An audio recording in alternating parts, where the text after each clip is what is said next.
দিনাজপুর ঘোড়াঘাট উপজেলার সাতপাড়া করতোয়া নদীতে ঐতিহ্যবাহী নৌকা বাইচ খেলা অনুষ্ঠিত। ইমরান প্রধান, ঘোড়াঘাট দিনাজপুর প্রতিনিধি। আজ ১৩ই আগস্ট বিকেল ৪ ঘটিকায় ঘোড়াঘাট উপজেলার সাতপাড়া করতোয়া নদীতে নৌকা বাইচ খেলা অনুষ্ঠিত হয়। এই নৌকা বাইচ একটা ঐতিহ্যবাহী খেলা। অনেক দূর দূরান্ত থেকে মানুষ নৌকা বাইচ খেলা দেখতে আসে, খেলা দেখে সুন্দর উপভোগ করেন। সাতপাড়া ঐতিহ্যবাহী নৌকা খেলায় ২টি বিজয়ী দল। প্রথম পুরস্কার একটি গরু, সমান করতোয়া এক্সপ্রেস নলডাঙ্গা। দ্বিতীয় পুরস্কার একটি খাসি, সমান ১০-এর দোয়া এক্সপ্রেস কুমারপুর।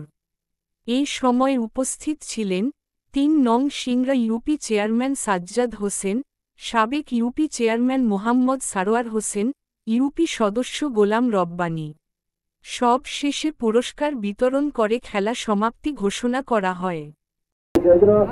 সবাইকে ধন্যবাদ জানাই এবং হাতের তালি।